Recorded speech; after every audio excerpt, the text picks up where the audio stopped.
Hello, and welcome to Guy Aitchison's Reinventing the Tattoo Community, where tattooers, apprentices, collectors, and the curious are encouraged to join in these live streams, real world events, share and inspire, and ultimately create better art and tattoos together. We beam out nearly every day, and with your help, have evolved into a quality network of amazing live and on demand tattoo and art shows that have all been receiving rave reviews. You are currently watching the Monday morning early bird drawing group, which is hosted every Monday morning at 9 a.m. Eastern Time. Artists, feel free to zoom in by clicking on the link in the events area of the Reinventing the Tattoo community. You may be beaming in from YouTube or Facebook or listening to the podcast, but you can always get the latest event schedule and notifications at the official Reinventing the Tattoo community. Found at both app stores, the Apple App Store and Google Play Store, or directly at community.reinventingthetattoo.com. All Reinventing the Tattoo network shows, art jams, drawing groups, interviews, panels, webinars, seriously, all of it can be enjoyed on demand and found in the library, as well as the YouTube and podcast channels. There are countless tattoo and art rabbit holes for you to dive into. It's perfect for the front room of your studio or to entertain your clients as they're getting tattooed. In fact, we're actually beaming out 4 Reinventing the Tattoo channels 24 hours a day, 7 days a week. You can access that at reinventing247.com. As well, feel free to enter for a goodie bag or a sample bag also at reinventing247.com. We have some weekly staple shows that we always like to try to encourage people to join in on. One of those shows is on Sundays at 1 p.m. in the afternoon, Eastern Time, hosted by me. It's a live drawing group. And then again at 9 p.m. on Sundays, we have the Tattoo Weekly Show with Gabe Ripley, Lauren Gregory, and Jake Meeks from the Fireside Tattoo Network. Monday mornings, of course, we have the 9 a.m. early bird drawing group to start your week off right. And then Monday evenings at 9 p.m., we have a subscribers only exclusive drawing group with Guy Aitchison himself. Tuesdays at 10 a.m., we have a live drawing group with Ricardo Sertivant, a very good friend of mine, an amazing artist, and an excellent oil painter who usually goes over and details some of his fine art techniques. Wednesdays at 12 noon, we have the Tattoo Now show with Gabe Ripley. Thursdays at 12 noon, we have the Tattoo Collecting podcast. And right before that, on Thursdays at 10 a.m., we have a subscribers only exclusive fundamentals course with Kira. All skill levels and apprentices are encouraged to join as many of these as they wish. We have a few upcoming live real world events that we would always like to encourage people to attend. Obviously, you don't have to. Most of them will be streamed out live anyway. For example, October 3rd through 6th, we have the Paradise BYOB, where we will be going through and doing some live webcasting, some in-person interviews. We'll have different seminars going on from artists all over the world, including Mike DeVries, who will be doing a 3D tattoo seminar. November 12th through 14th, we have the Brussels Tattoo Convention with Nick Baxter, Ivana, and Gabe, who will all be doing seminars. We'll also have some live art jams, some subscriber exclusive meetups, as well as a few general meetups. And after that, February 5th through 6th, we have the Reinventing the Tattoo live from the Red Tree Gallery and True Tube's headquarters out in Columbus, Ohio, where we'll be live streaming out some art jams and seminars. There's going to be a lot more information about that on the way, so please stay tuned. May 20th through 22nd of 2022, we have the Hell City Columbus Tattoo Convention. Definitely not one you're going to want to miss. July 8th through 10th, 2022, we have the Rock River Tattoo Art Expo with a whole bunch of Reinventing the Tattoo track artists, as well as a couple of live paint jams. I already started talking to a few guys about that one. And then July 29th through 31st, 2022, we have the Rubber City Tattoo Invitational in Akron, Ohio with Tony Urbanek, master machine builder, and puts on one hell of a show. October 20th through 23rd, mark your calendars now. The Paradise Tattoo Gathering is back in full swing, and I cannot personally wait. More details on that to follow. Would like to go through and take a few minutes right now to go through and thank some of our sponsors, without which none of this would be going on. Interstate Inc. LA. You may know Church from his awesome custom sneakers. His studio is seeking residents and guests, all clean and sober. If you are an artist in recovery and you are looking for a supporting studio, or you know someone who needs one, feel free to reach out to them on Instagram, Interstate Inc. LA. Big thank you to Inkjet Stencils. If you're really trying to step up your stencil game, there's no better way to do it than being able to print a photorealistic stencil and put that onto someone's skin for you to tattoo it. It's completely changed the way a lot of tattooers out there are practicing their craft, and the capabilities of it are just out of this world. Personally, I highly recommend it. And next, Raw Pigments. Rawpigments.co. They're tapping into their source. They are 100% acrylic free and vegan friendly. If you have not tried them yet, pretty sure you'll like them, especially if you're more of a fan of the old school powder pigment.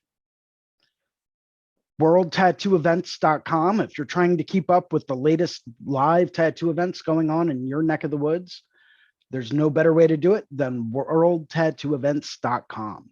It is the largest, most comprehensive resource for tattoo events worldwide.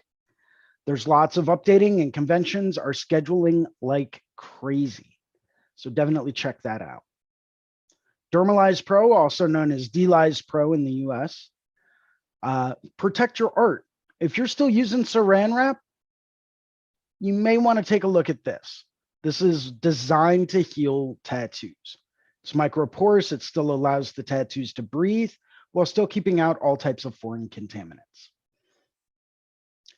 Of course, Tattoo Now, technology for tattooers, the leading edge in SEO and professional development for tattooers of all skill levels, and they're accepting new clients. Definitely something I would look into if you're really trying to expand your clientele base and you're really trying to develop a little bit more of a presence. And of course, a very big thank you out there to the founder and inspiration behind Reinventing the Tattoo, Guy Aitchison, who has guyaitchison.com, where you can purchase the Biomech Encyclopedia, tons of different DVDs, machines, paintings, and countless other things as well. Would also like to go through and give a very special thank you to Kira, Bruno, Larry, and Ricardo. You guys are awesome, and without which I probably wouldn't be sitting here right now. So thank you very much for the constant inspiration, the constant motivation, and really helping me out with a couple of very tricky things. So thank you all very much. And welcome to the show. So who do we have on here today? Let's see. Oh, I wanted to start off today by actually playing a quick little game with everyone. Every now and then on these live drawing groups, we like to go through and play a game called Who Don't You Know? Okay, because as we're all pretty aware, you know, some of the bigger names in tattooing get to be pretty well known pretty quickly, right? I mean, if I said the name Nico Hurtado, everyone out there is like, yeah, I've heard of him, right? But there are so many incredibly talented artists out there that people may have never even heard of. So what I like to try to do every now and then is go through and play a game of Who Don't You Know, where, you know, maybe we go around in a circle and everyone brings up an artist that they don't think anyone else has heard of. We kind of go through and spotlight them for a minute and just, you know, try to bring a little bit more awareness out there to some of the really talented tattooers that exist. And I swear none of that was rehearsed. I just kind of, I don't know. It was like in the movie Old School where Will Ferrell just kind of blanks out and gives like that whole speech. It's pretty crazy. It's Smooth. like, wait, what happened? What happened? Did we win? All right, so let's go through and I'm going to share this. The artist that I'm going to be spotlighting is Shane Motts from Calgary.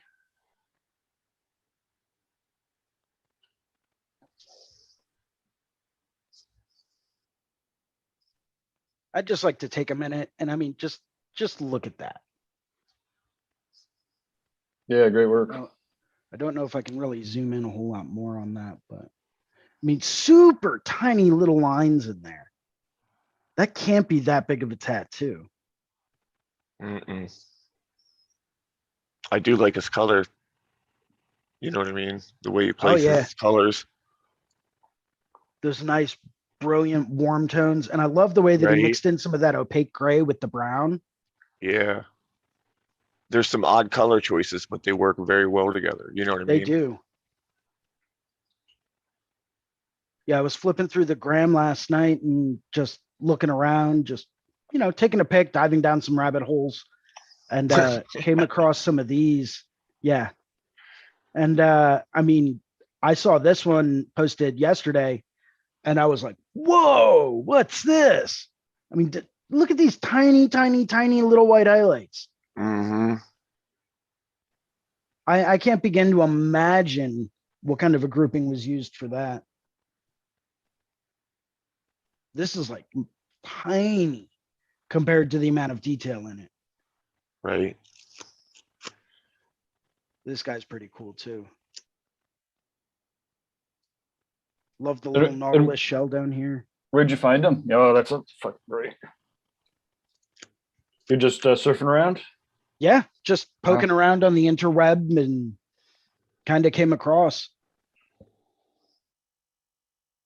You know, look at, I mean, they even got like the tiny little olive leaves in the captain's hat on there. I love what they did with the smoke too. They kept the smoke very cool gray to really kind of stand out against all of these warm tones.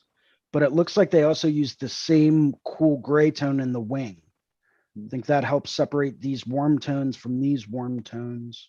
Right, and still balance the picture out. Right. And if you look at the visual line of the rope border that comes around the top, it flows right into this wing. Right. That way everything has that right kind of flow to it. Exactly. Very, very well balanced. But my question is this, right? So it's not, I wouldn't necessarily go so far as to say it's realism, right? Right. But where would you say that this style really falls into play? Illustrator or fantasy? Right. I mean, because it's not realistic, but it's realistic enough to believe it. You know what I mean? It's art. Are there any? I wonder if there's some like a healed video. Look at that fucking bird. Yeah, I mean, just the amount of like intricate detail. But like, all, you know, contrasted with like the berries or the breast, you know, that's just solid colors and real nice gradients. Really got the balance on it. Like the details in the claws, you know, comparatively. It's like the claws have detail, the eye has the detail, and a little bit of the feathers on the wing. Yeah, you've got just enough texture in those feathers for it to really, really look awesome. And that's on the top of a foot. Yeah, that's tricky. Again, I'd love to see. I mean, it would be great if everyone could just always take healed pictures, but right. Tops of feet are wicked tough. I got the top of my foot tattooed like 2 or 3 times. No, I take that back. Alex DePasse had to tattoo it 2 or 3 times. Baxter just did it once. Yeah. My wife's fucking top of her foot peels off like a decal no matter what. And I can tell you that like the 3rd time someone tattooed my wife's foot and, you know, knowing that it was going to peel off like a decal, they're like, there's no fucking way this tattoo is going to peel off like a decal. And they put it in there as best as they humanly possibly could as a real tattooer, and it peeled off like a fucking decal. Oh, it's horrible. Oh well, c'est la vie. Feet are tricky. You know what I mean? Like They there's are. it's 50-50 either way. Yeah. Either it's gonna be great or it's gonna be what happened. Either way. Okay, let's see a couple more pictures. Yeah. So I see some of the elements of like neo-trad in there, but I guess it would definitely fall under more of an illustrative kind of category. Yeah, I mean, it could be straight up illustrator, right? Like if he was doing these for, book covers or whatever, he'd be an illustrator. Right. Exactly. Botanical illustration. That's one of the things he's got listed here. Illustration is the first keyword. Mm-hmm. I mean, in realism, doesn't necessarily mean it has to be a part of reality, although I suppose real is actually in the word. So I could be completely off on this, but like if someone was to create a photorealistic version of, the dune worm, right? Like it's a realistic painting of the dune worm, even though it's not real, right? That's cool. Now this is what's called wicked. Ooh. That's neat. And that is healed. Look at the ghosted out eye. Uh-huh. That's sick.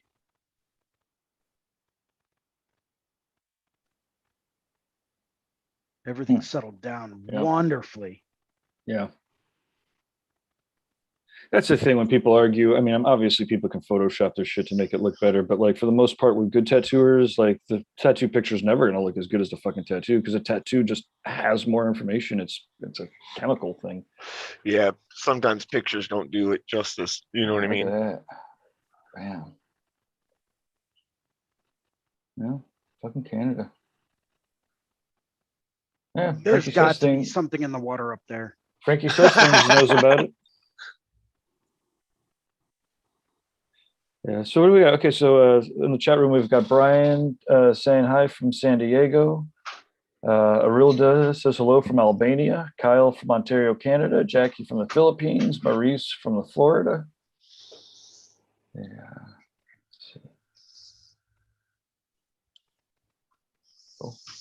Cool. So what's everyone working on today? Well, I got someone here I could share. Neon Drug from Korea. Go for it. Let me let's see. Right. Zoom. Either of you heard of Neon Drug from Korea? I don't know if I have. We also have Dan and Phantom Tattoos that should be him on here. Let's see here. Okay. Oh, hey Dan. Hey Joe. At Neon Drug here. And some of these, nice. There's a real aesthetic that fucking wicked digging. That very delicate line weight. I mean, I'm sure he's going to extend the back piece, but man, look at that. Huh. I don't know if I would. Wow. I would leave the negative space there to kind of complement everything. Yeah, done. I mean, just keep the butted knees open. I guess you might have to. Yeah. Yeah. Look at that shit. Man, that is. I love what they did with the line work too. How it really looks like it's, a brush painting. Mm-hmm. Yeah. And some of the gray lines. Mm-hmm. That stuff in there. They have a couple of, these are the massive pieces. There's a couple of like demon girls that are pretty sick too. Yeah, clearly the cover up top there. That's the before. Oh, wow. But, almost has like a an Alphonse Mucha-esque kind of vibe to it. Yeah, no, there. Whew. There's a whole slew of Korean artists.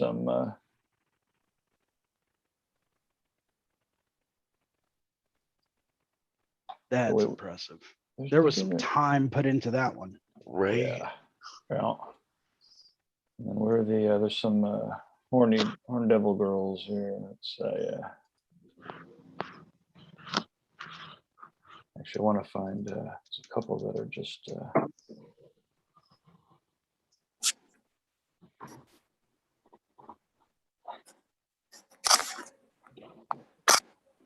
Very nice. So voila, really me on cool. drug. Yeah.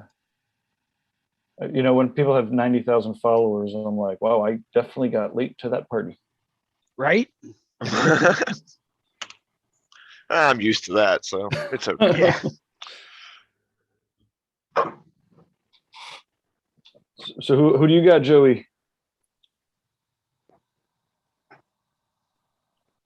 Me? Oh Yeah. God, I'm horrible with names, guys. I don't know. That's okay. You only need to come up with one. I only need to come up with one. See, this is why I was bad in school. Haha, you knew this was coming. Or maybe not. Now you do, though. Right? I had no clue this was coming. I'm the only person that I can think of, and I'm drawing blanks all the time. Is oh God, y'all put me on the spot here. Thanks. Okay, you can have a pass if you want to, because we got Phantom and Ricardo up here. Yeah, pass. guys. I'm gonna pass on that one. Well, that's not a pass for good. You better be thinking, but it's a pass for now. Yeah. We'll come back to you. All right. What's the question? What? So Joe, Yeah, they just started. Joe, we're playing a game of who don't you know, right? Some of your favorite tattooers around the world that you might not know if people have ever heard of. Okay. So yeah, I mean, look, I can list so many people. But we can go with one of my good friends. So like, Winnie the Drew. You firing them up, Jason? Yep. Winnie, like Winnie the Pooh, but Winnie the JROO.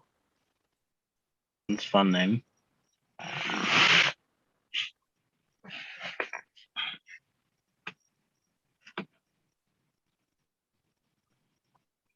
Where are they from? Beautiful day. I believe he's in Cali, or, if I'm not mistaken. Cool. And how'd you find them? We're friends on TikTok. So on the TikTok. So this is definitely somebody I don't know. That's crazy, man. I gotta get TikTok's been blowing up. It's really been. I mean, I like it just because it's entertaining, right? But I mean, there are definitely some people out there that are definitely capitalizing. It's the same way the community is on here. It's pretty much the same on TikTok with tattooers. It's a large community. As I know that Derb's always got his crazy things. Oh, I know. I think I know this guy, or at least I know of his work.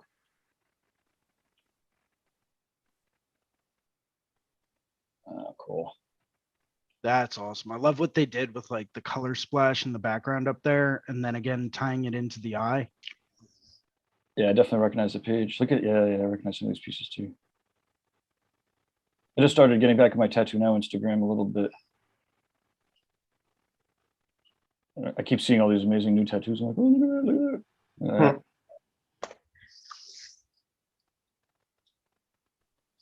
It's awesome. Very nice. Hey, that's a little dude. Cool. Sick. Okay, I'm going to switch over to my other phone here. So I'm going to be out for a little bit. Oh, Daniel. Daniel, I don't know if that's somebody for the first time, but okay, I'm out of here. Cool. Ricardo, who do you got? Look up Brian Cooper Thompson.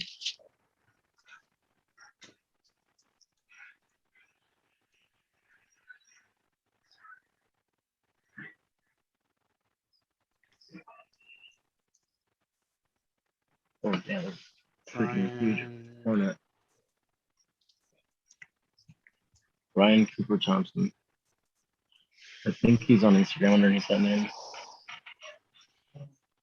Brian Cooper Art. Oh, Ryan. R-Y-A-N. Oh, Ryan. Yeah. See, this is what happens when you don't use those awesome magic headphones. Yeah, no. I know. Can you guys hear me at all? Yeah, we can hear you. Ryan Cooper Thompson. Gotcha. Just not as good as if you had those headphones. Ooh. I'll draw a picture of that. Yeah, does a more lot of of, a traditional artist. Yeah, straight traditional. It's crazy though. Like he started doing this type of artwork, and but he switched over from like a real refined kind of art world and started doing this stuff. And we had a conversation about it one time, and he's like, what are you doing? He goes, man, when's the last time you tried to draw like this? I was like, I don't know. I guess I can't anymore because it's really difficult. He's like, yeah, it's hard. So that's what It is. that's what made him start. That's what made him start doing it. Simplifying things down to this extent, Yeah. so that you get the essence of the idea and just enough detail to make it legible. Yeah. It's tricky. Well, that's exactly it. But then, like the outside of that element, the way that he puts these images together, it's really pretty cool. It creates a very cool aesthetic to it. Like as far as the idea behind the image, even it's not just the traditional flair, but it's also like the ideas behind the images. What they're saying. I like the way he mixes it up a little bit more. I've known him for a while. He's a pretty good dude, real solid guy. Actually, believe it or not, Jason, the same Philly convention that we were at, I worked that booth with him that year. Oh, really? Yeah. That's awesome. Before we knew each other, yeah. Yeah. His stuff is solid. If you guys get a chance, check it out. That's awesome, man. I love seeing cool. like the diversity in styles, Mm-hmm. and like some of this stuff just blows my mind, right? Because like to simplify things down to that level, it takes a lot of just understanding what is going to give it the essence that it needs to have. And without overcomplicating things, right? To understand the level of detail that you need to have in something in order for it to still be recognized, but without overcomplicating things, right? It's not very easy, and it's something that I think a lot of people, kind of underestimate is the level of difficulty involved with creating original designs simplified down to that kind of a level. Scroll back up a little bit if you don't mind. There's a vase kind of image that keep on going up. It's on the left hand side. Keep going. Right there. Right down. One more. Right there. Okay, I want to check that out. With the snake? Yeah. Yeah, so cool. All the pattern in that is amazing. I dig it. Like you said, man, it's super simple. Yeah, it's super simple, but it's all there. Like you can see everything. It's, you know what I mean? Like it's super transparent on the application. The technique of the application is solid. There's no hiding anything there. It's like solid line work, solid tones, solid color. It's very legible. Yeah, technically, it's very, very clean. It is. Yeah. He was one of the first people that I saw using, I think, the Cubans, the Sidewinders, what he was Dan using Cuban. at that time. Oh, yeah. Yeah, he was going on and on about it, man, but I'd never got a chance to try it. And I think he was still using traditional needle on bar and, disposable tubes. But I think he was using the true tubes, which was more of the disposable stainless steel. And it seemed to work out pretty well for him. Yeah, you ever been tattooed by one of those Cubans? No. Oh, zippy, huh? Oh, they got a little bit of a sting to them. Yeah. Just a little bit. Yeah. especially line work, huh? Oh, dude, you can push an 18-round liner with those things, and it's effortless. Wow. My They've buddy got did more power than I think is personally necessary. But my buddy did my It's Showtime thing with one of those machines. It's kind of upside down. Here, I'll spotlight it real quick. Oh, nice. But I tell you one thing, when he got up into that part right there, that felt like a razor blade. Yeah, Went across dude. my wrist. It was bad. But I like that machine though. It was really slick. It was really nice. Oh, they're definitely zippy and punchy, man. They Mhm. make tattooing effortless, and that's what the goal of a good tattoo machine is, right? It's supposed to Right. be there to facilitate what we do and to make our jobs easier. You know, and it doesn't matter what machine you use. That's its intentions, to make our right. jobs easier. So, all right, Joe. I mean, you spoke up, so we got to go back to you. You weren't thinking about it, were you? I was, but all my research I do on my phone, and well, my phone's kind of occupied at the current point. So Fair enough. Fair to enough. be How honest, the about, only person I can think of is Sir Twice, and he does a lot of like lettering work and stuff like that. And I'm sure people have heard of him and everything else because he's pretty well known. You know what I mean? But the reason I like him is I can't, like, my lettering is not very like freestyling, drawing and stuff like that. I don't do very well with it. I know that's my like Achilles heel in a way. You know what I mean? I can draw anything, but lettering kind of fire him up, Sir Twice. I haven't heard him. Revision. But yeah, the way he does his depth and his lettering and stuff like that is very impressive. After this, I got an awesome lettering artist. Super clean work. Mm-hmm.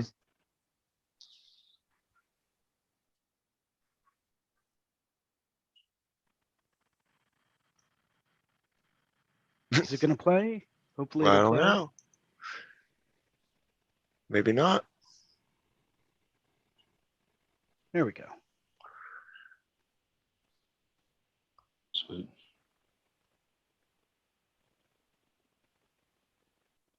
I could literally sit back and watch guys doing lettering all day long.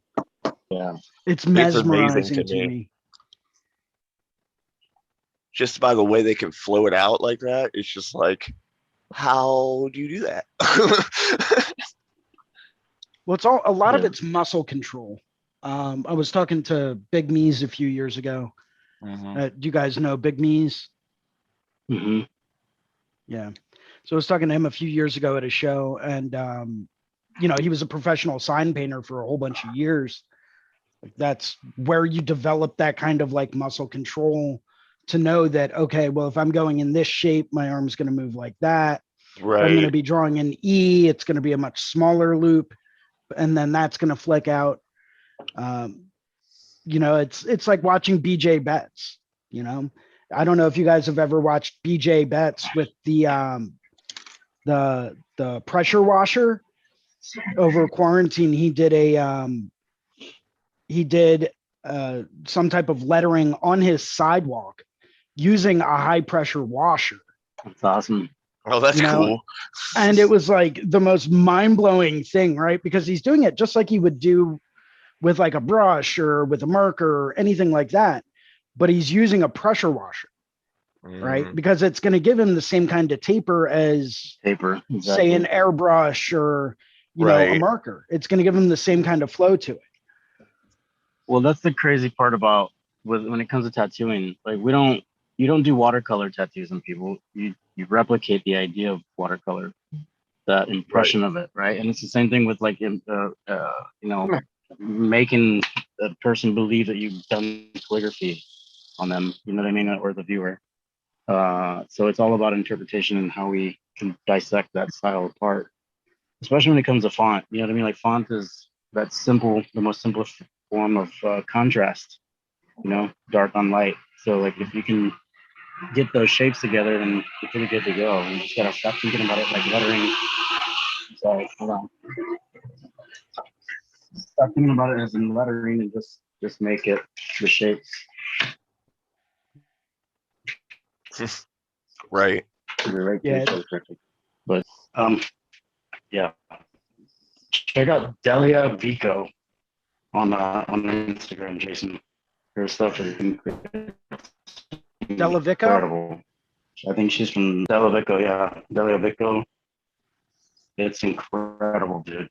Her stuff is like, I started and I'm like, I quit. I'm done. Only We're losing you, been Ricardo. lettering, but We're she does a losing lot of you. really cool putting together. How about now? Can you hear me now? Yeah, there we go. Good. You're like doing the dishes or?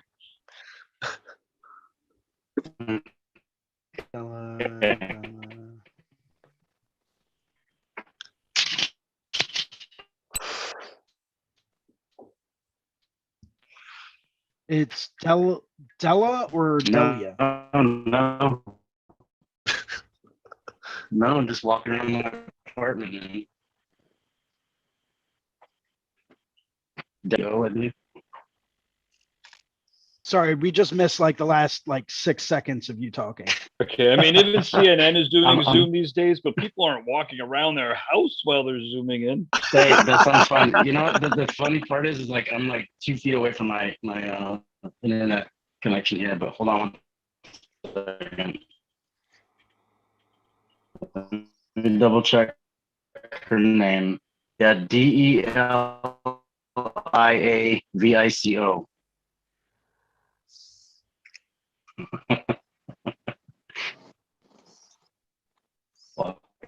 On her apartment.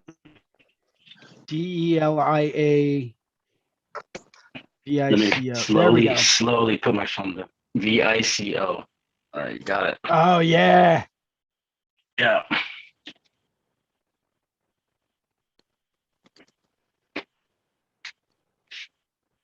Yeah, incredible stuff, man. So you can watch her like hand draw these on too. There's got to be some video of her doing the freehand stuff. And she uses like a paintbrush. Yeah, there we go. Oh wow. Yeah, dude, it's fucking incredible. So I actually picked up, and I have to thank, I can't take credit for this. I have to thank Joe Phantom Tattoos for this. He's the one that turned me on to it. The Nox Violet, Yeah. which is like a super concentrated gentian violet Mhm. that you can go through. And now let's see if we can, there we go. There you go. Yep. Oh, that's wicked. Man, her stuff, and then she'll do a lot of positive on negative relations with the font. That's pretty Right? solid. But there's a lot of stuff that she'll do where it's like, you know, filled in towards the bottom and then shaded towards the top, and they all kind of like gravitate towards each other. It's pretty incredible. Yeah, then she, you know, not only is she doing like lettering and these big murals and everything like that, but she adds these illustrative elements to them too. And it's the control of wash to scan ratio is incredible. Yeah. Oh, That's- that's awesome. That's crazy. Yeah.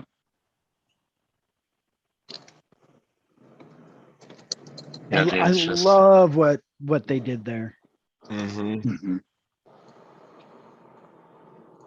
very stark.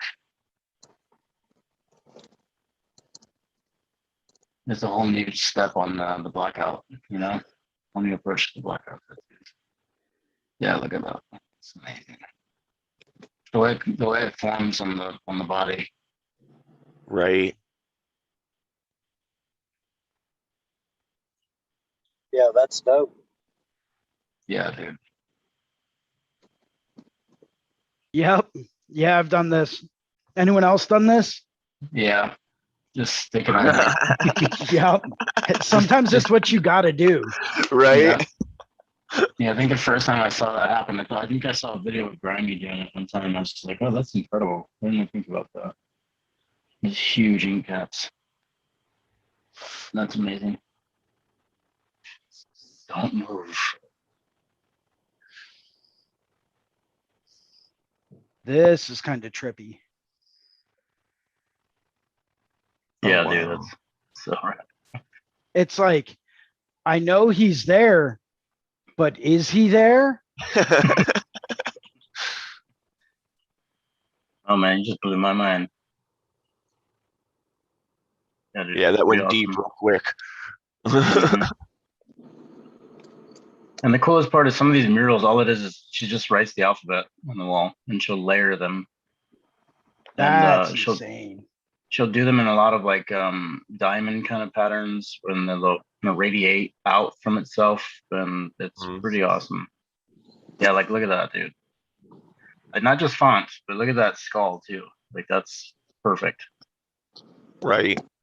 Definitely has like a grunge kind of feel to it. Mm. It's got like a hyped up LA kind of feel, you know, Yeah. that West Coast kind of shading. Very like ink splatter-ish. Yeah.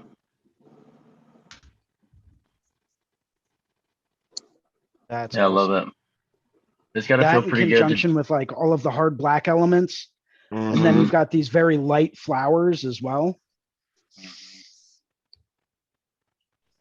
yeah, man. It's awesome. Very understood, you know, very educated in her form and her artistry. You can see how much she's learned from just being educated in that font format, you know, and how line works with itself and how those tapered points affect each other. I dig it. I've always liked her stuff. I was talking to Christina Christie the other week, and she brought up this guy, Loose Lips, Okay. very Art Nouveau, but apparently like when you go to schedule an appointment with this person, you're not just scheduling the appointment. Apparently it's like an entire experience, right? Mhm. Like they'll go through As it 3 should be. costume changes in the middle of a tattoo. Wow. Wow. Okay. That's a whole event. Jeez. Yeah. That skull is pretty awesome. Mhm. Yeah. That's super Super nouveau. talented artist.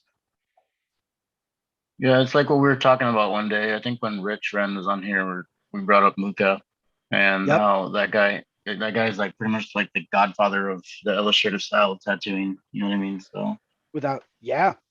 yeah, and it's all there. Like it's all in that one piece. Even that portrait, you know, like the hard lines on the outside, that real thin calligraphied lines for the lips and everything like that, the eyes. Very Muka, super Muka. Yeah, even those leaf patterns around her head. Yep. How that negative relation and then how the color complements it. Mhm. What would that be, like a contrasting color? Well, I mean, considering the fact that a lot of it's black and gray, Right. I don't know that it would really count as like a color contrast. Mm-hmm. You know, more of just like an accent color. Like a contrasting value, maybe. Definitely a contrasting value. Yeah. Because if you were to put that into all black and gray, basically Yeah. desaturate everything, you would see that contrasting value there. Yeah. But the most interesting part about that what you just brought up, Jason, is that without that line work, without that bold line work, that yellow would just be floating against that black and gray saturation, and it would just look washed out then. Yep. Don't you think? Yeah. So with that hard outline, that thicker, bolder outline that's also contrasting against all those smooth variations of tone, it helps it out that much more. Just makes it that much more impacting and solid. Mhm. Man, I love those wavy lines. I drew this skull a while ago. Look this design on my old shops t-shirts. I love those wavy lines. Yeah, Yeah, that just killer. screams Muka. Yeah, Look at the but hair. yeah, but it's hyped up though. Like look at that cast shadow. Like you wouldn't really see Yep. too much of that, like that strong of an embellishment in Muka's work. Like it's True. all of his stuff is subtle throughout the whole piece from top to bottom, and that's like catches your attention, just draws it. pretty awesome. I love. What is that? Is that like a? Is that a wash? That's the base of that cast shadow, or is that like a lavender or brown? I can't really tell. I mean, from here, it just looks like a gray wash. Yeah. And then they laid the same tone over the whole piece, right? Yeah, it looks like they definitely use this kind of like a warmer ochre tone Yeah. or like a warmer flesh tone and just kind of like layered that in with some of these warmer peach tones. That's what I'm saying. Yeah, I see that too. You're right. But yeah, look at that. That line work is clean as hell. Yep. The flow works really well. Yeah, the it's got the Nouveau print all over it, man, for sure. You know, one of the most notorious images of Muka that people would recognize right away is like the job on the job papers, the rolling papers. Yeah. Because it's got the lady head with the fancy hair. See, I always Yeah, go with his Moet and Chandon. I don't know if I'm familiar with that by name. I'll pull it up real quick. Hold on. Mhm. Let's do. Those paintings are pretty cool too. Kind of a cubist thing almost.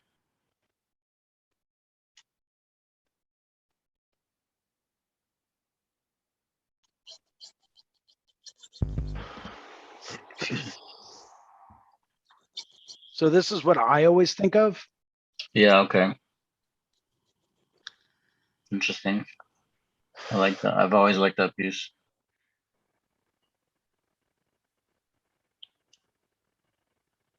Mm-hmm. Yeah, there's just something about it. Like every time I just keep coming back to it. Mm-hmm. And I'm not sure if it's, you know, the layout or how they have the different areas basically cut down into these different frames with like inside a frame and then outside a frame and then inside a frame again. Right. You know, or if I'm not sure if that's what always keeps me visually interested in these pieces. Yeah. Or if it's maybe the spiral kind of visual flow that it has, because you've got this definitive branch cutting up this way, and then in the background you've got this other branch cutting up this way, but visually it all leads your eye back up to curving around with this portion of it. Yeah.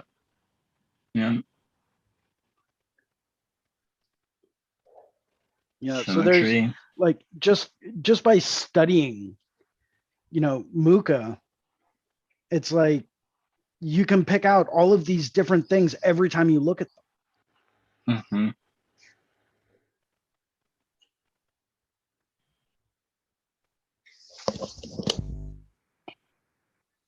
Intersecting. Yeah. Oh, we got Melissa that joined us. Hey, Melissa. What up, Melissa? Hey, guys. How goes How are it? you doing this fine day? Oh, you know me, just waking up.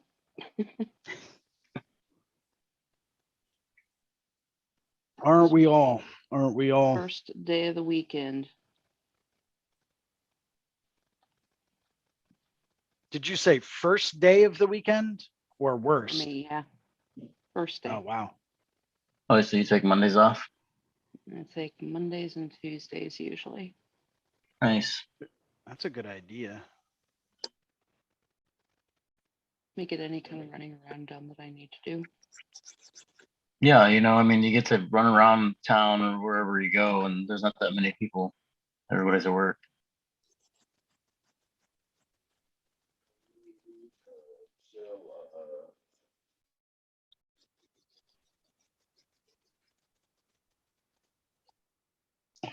There's another artist here. Let me double check this real quick before I tell you. I think it's called He Draws. Let me see. Oh yeah, I don't know what the exact title is, but somebody else look up. Amy Cornwell's pretty sick. She's from yes, UK, pretty well known, but yeah, she's awesome, dude. She's got a Muka kind of thing too, doesn't she? yeah. Yeah. Matt Buck is his name, but yeah, you should definitely check out. Oh Amy yeah, Cornwell Matt Buck. first. Yep. Yeah. definitely check out Amy Cornwell, man. She's awesome. She was putting out a lot of stuff on YouTube there for a second, but I think she kind of, I don't know if she's been doing too much of it anymore. I worked with Matt and No Idols for a little bit there. Nice. Oh, That's Matt Buck. Yeah. yeah, it's a he_draws. Gotcha. Mhm. Gotcha. This stuff is fun as hell. Super illustrative. Yeah, he's like a paintery type, isn't he? Yeah, he is. Mhm. Yeah, he just like paints and draws nonstop. He was like he made yeah. Yep. His paintings are Yep, sick. there it is. Yeah, look at that, man. And it's all over the board too, as far as subject matter. And you can tell it's got his own flair on it, like his own style on it. Yeah. Very, very legible, very open, not a lot of fuss and fuss. Long lasting tattoos. It's got a ton of Yeah. art on hedraws.com too. Okay, I'll have to check that out. Yeah, like these illustrations of those faces are great. Those little caricatures or whatever, what have you. And he draws a lot of this stuff on too. A lot of, I mean, I haven't seen too many of them. He was posting a lot of stuff where he shows the drawing and marker. Yeah, like look at that fine art too, like the charcoal rendering is incredible. Yeah. Yeah, you can tell, man, even in his art, even in his tattoos, how he just studies all the time, just drawing, drawing, drawing.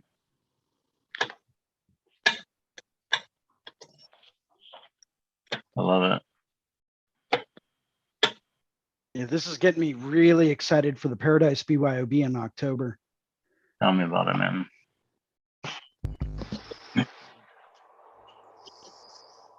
Yeah, dude, that's great. Now, I don't know if this is, it looks like he's left-handed. I didn't know that. Left-handers unite. Yeah, you're left-handed too, huh? Southpaw.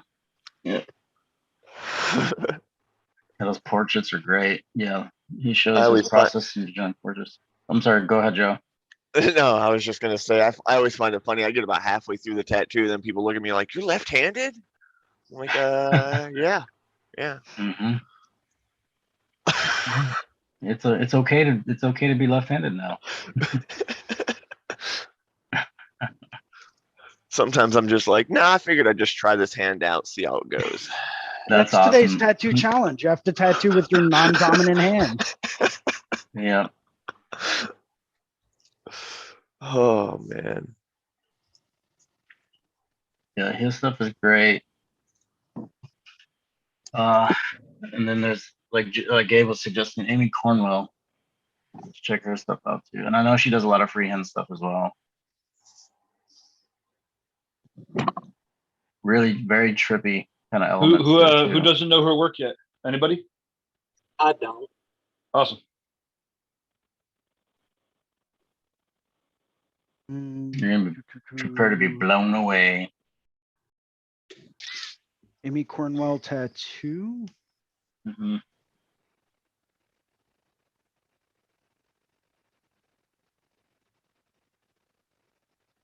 Let's go to the Google. It's AIMEE Cornwell that would be tattoo. why.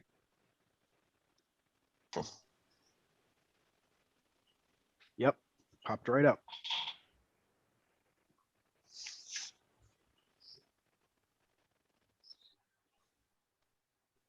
Oh yeah.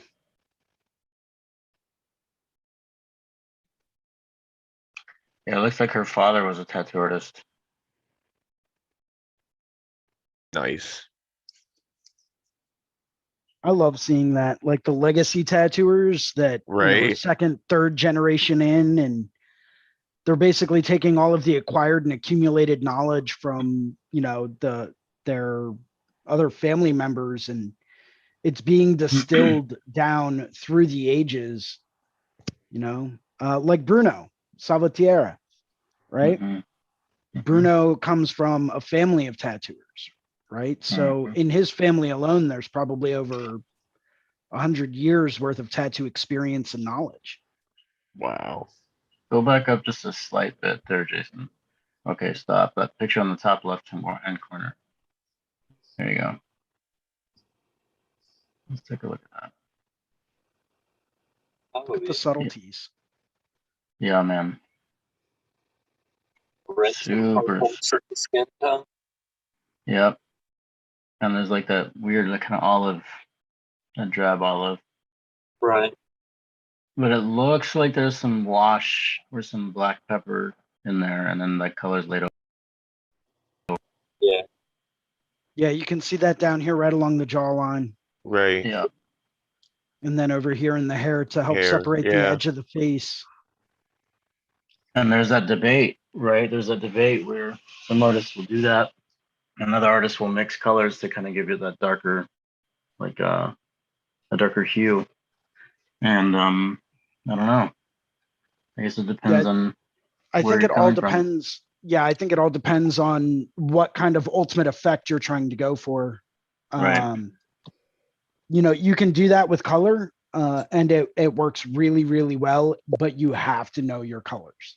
Mhm. You have to know your saturated colors, your desaturated colors, how to mute colors down and neutralize them. And then which colors to keep more pure and more saturated. So you really have to know your color really, really well in order to get that kind of like a tonal contrast.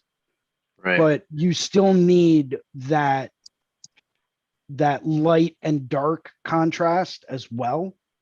Mm-hmm. And I mean, a perfect example is to look at Nico Hurtado's work from 15 years ago, right?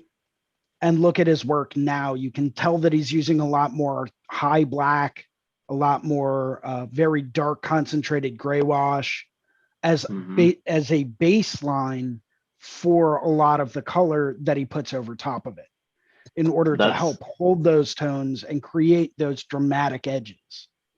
That's exactly what I was saying. It's like it depends on where you're coming from because you know, in a painting it's easy to do that, but we're talking about the longevity of a tattoo in a person's skin, where the environment for that tattoo is constantly battling being broken down, by the sun, by the exposure of the sun, by the exposure of the UV rays, by the exposure of our our natural system in our body to eliminate any kind of foreign substance out of it, so just to touch on Nico's tattoos a little bit too, like his black and gray is fucking spot on. Like, it's incredible.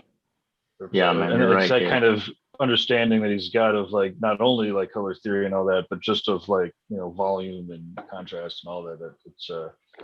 It's always a pleasure to see his black and gray because it's fucking sick. Well, I mean, we can't start discussing color if we don't go back up to Canada, right? Because those guys have it nailed. They do. There's no getting around it. Yeah, the guy I work for is pretty phenomenal. Yeah, as far as his black and gray, that's what he usually sticks to, like just the photorealism black and gray. But the first couple times I saw him do some color work, I was just shocked that he was as versatile as he was and still really efficient. Yeah, I mean, black and gray, it to me has the ultimate level of contrast in it. But when we're talking about color, we can't talk about color unless we go back over to one of my favorite artists of all time, Steve Moore. Oh yeah, very nice. Get more tattoos. Yep. Looking at his use of color is like. Yeah, go to that tiger. There you go. Yeah. Yeah.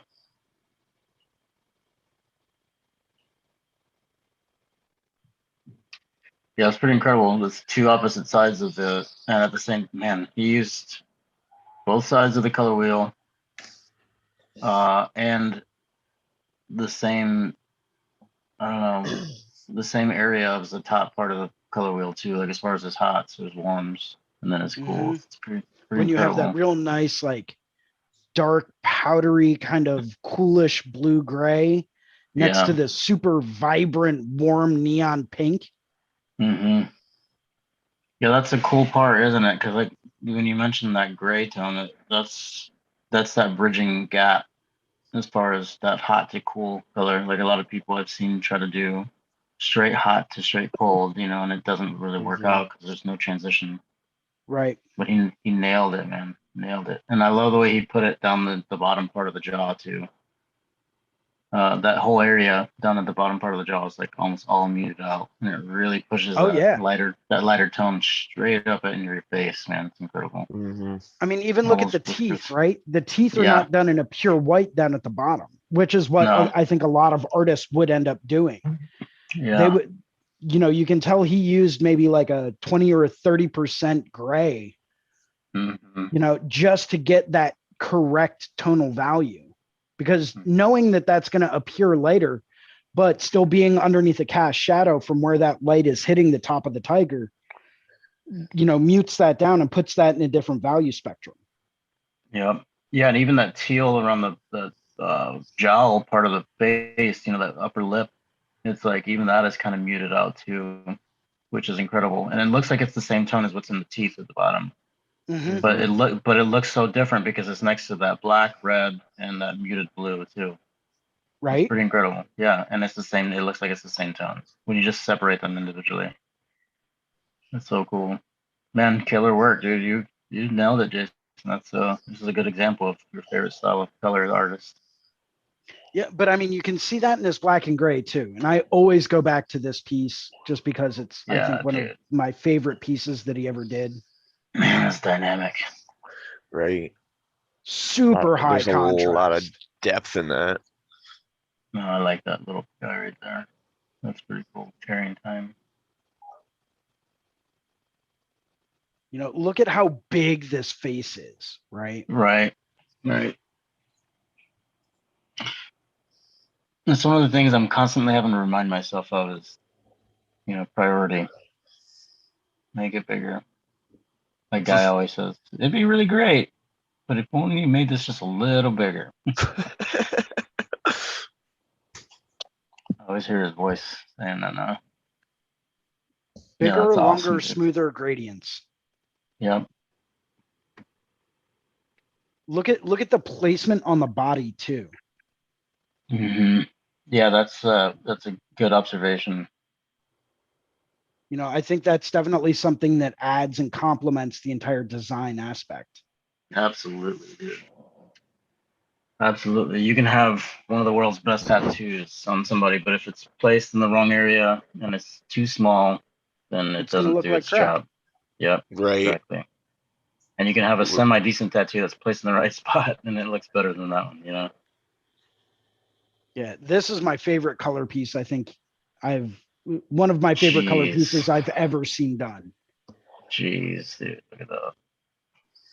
Oh, man. You know, outside of like composition, outside of placement, outside of everything, just look at the color. Man, dude. Yeah. That is, complex. Oh man, I love it. I love how he tucked in all that fabric. Look at the way the hair's tucked back behind those other lighter tones and stuff, man. That's incredible. Even the eyes are just like, oof. Right. The eyes are what get me right there. How they have that glow to them. And then that jewelry to the right, to the left of the face, you know, the right face. That negative on, man, dude, that negative in front of all that stuff is incredible. I would also like hard to not point out to bring up Adrian Lee then after this, right? Oh Yes. yeah. Yeah, dude, that's fucking amazing. Does anybody not know Adrian Lee? I do not. So. Oh, fantastic! Oh, yeah. All right. Let me brace check yourself. This You're gonna love it. This dude in the whole San Francisco art collective is awesome. Yeah, you should go out and get the bodies. Yeah, you're gonna go down a rabbit hole now. I hope you have a couple $100 for books. Yeah, dude, it's worth it. I've been writing all these names down, so you know. Adrian Lee's fucking. Oh man, he could finish my. I wish I had another set of skin. Is what I. Because Adrian would definitely be on the top of my list too. I mean, Steve Moore too. Fuck it. I mean, but Oh, nice. Yeah, dude. That's awesome. Hey, we're gonna make a mandala out of faces. Why not? Right? Okay, I love geometric, but I also love portraiture. Yeah, Go. that's what I'm saying, right? Yeah. Yeah. Oh man, dude. Man. Ridiculous. Yeah, he did a class out at Jiminy Peak one year. No, not Jiminy Peak. Excuse me, at Keystone out in Colorado. Nice. It was pretty out of control. He also brought out his bodies artwork show.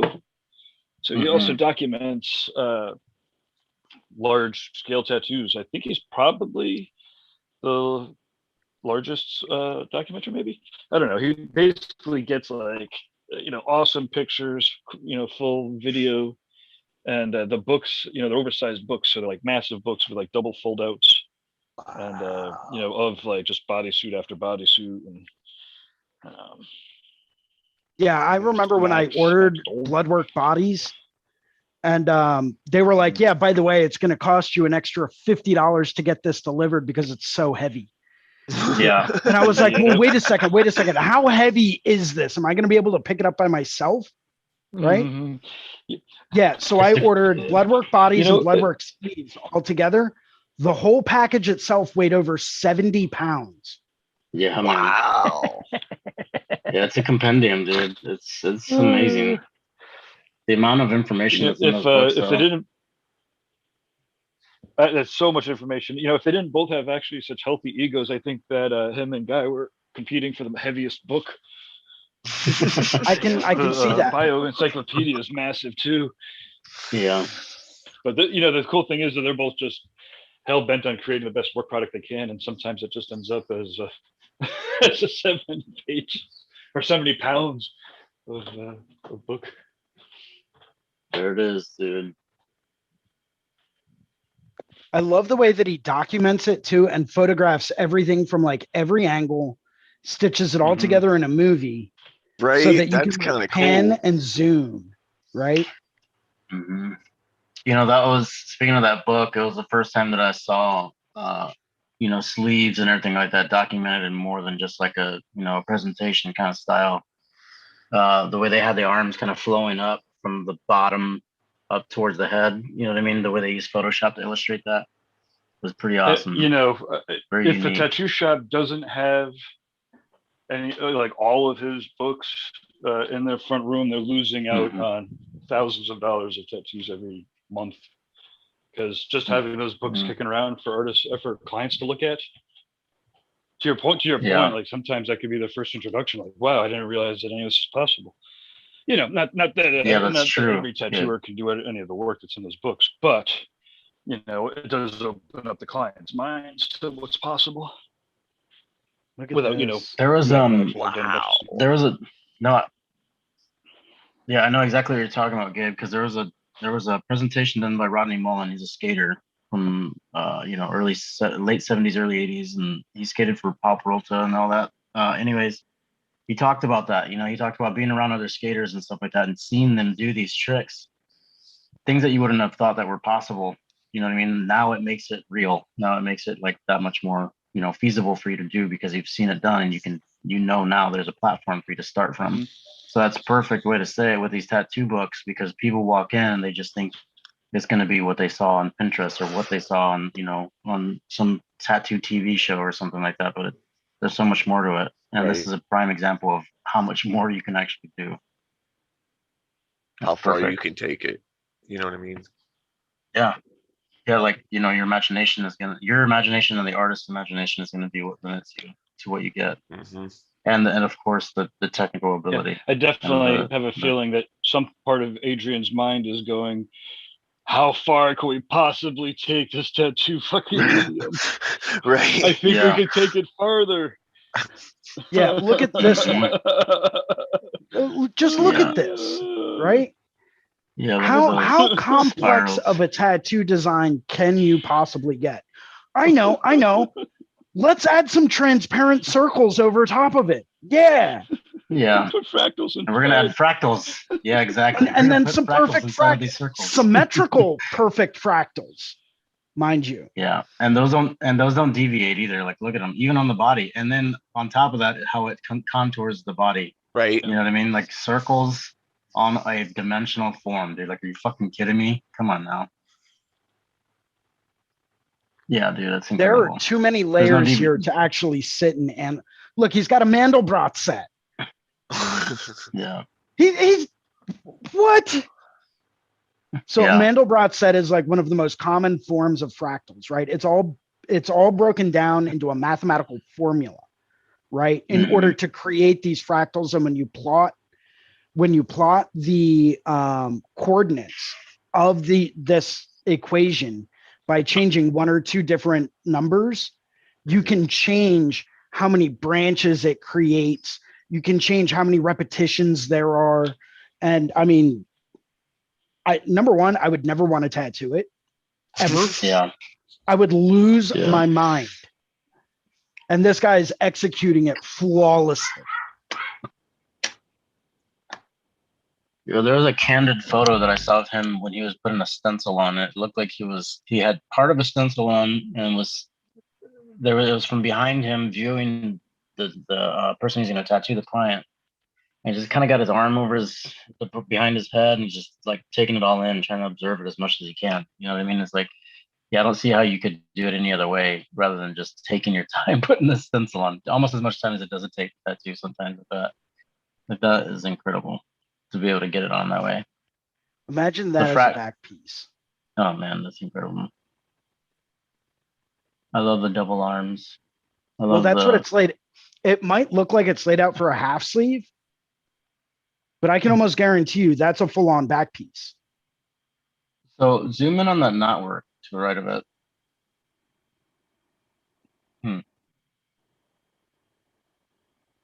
Looks like he was studying it for the bracelets. Okay. Yep. But the thing of it is like it looks like it's part of the study for the overall image too, because of the way they interlace. Mm-hmm. As far as those intersecting angles underneath everything. Yeah, you see the braid shape here, the braid pattern here, and then that's going to be mimicked in the bracelets. Yeah, exactly. It's pretty cool. Huh. That's wow. Now this is a level 10 tat wizard. Yeah. There's no other way to describe it. No, there really isn't.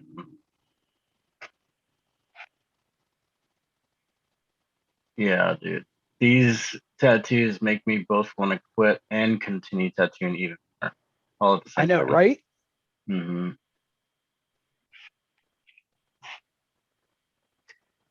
You know, and then there's all these guys that don't even post anything anymore that still do these incredible tattoos. You know, Aaron Kane is awesome.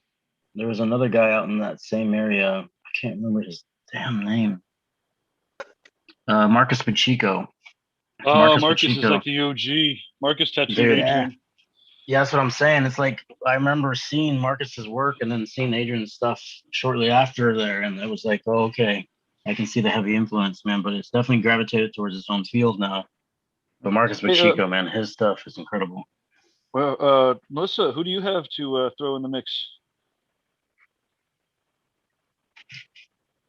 Give me a second on that one. Okay, one Mississippi. Yeah, right. You just ruined my concentration by counting with me. Come on. My wife and kid fucking hate me for that.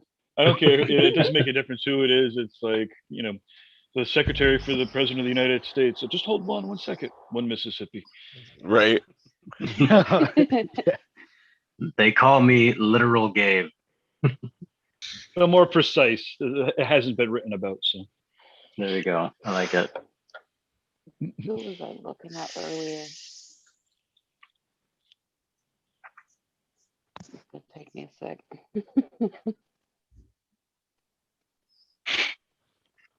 A moment. Right. The Europeans have it, or you know, there's some languages there. They've got the right well, the more precise word. The Germans are probably like, please give me amount of time that's between 10 seconds and 3 minutes. all in one word.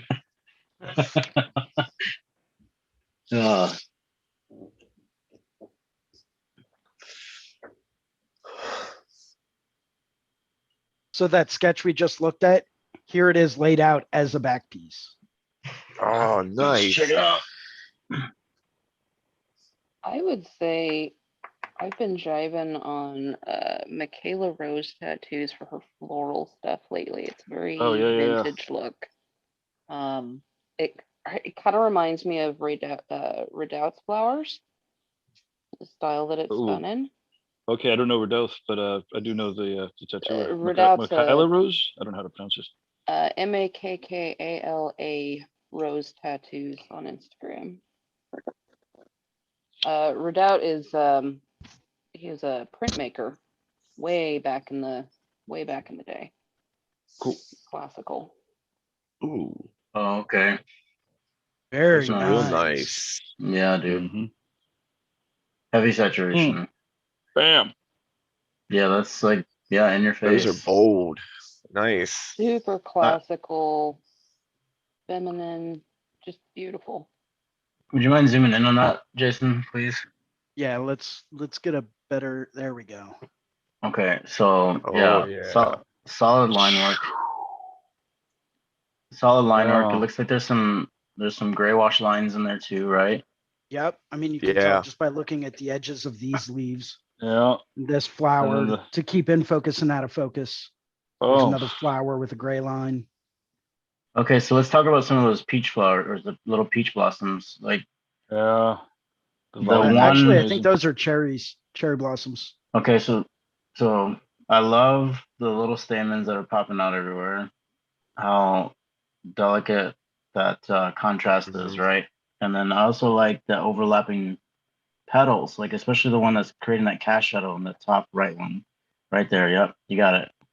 And that bottom petal, 1, 2, 3, 4th down from the bottom. Man, how is that a muted tone in there, or is that again another wash? From the looks of it, from what I can see on a bigger screen, it looks like it's actually a color blend, like a neutralized tone that's blended in with a more saturated tone. Yeah, dude, that's just. How about the selection of the colors? blossoms on the right, the lower right, then down. You can see like like those two there. I love the pistils in the bottom one are like dark, and the pistils in the top one there are white, and like just the contrast. Yeah. I'm not even thinking about the way up top with the B, although it's a similar thing, but the two next to each other, those two there, for me, that made my eyes be like, that's like high contrast. Oh, like, yeah.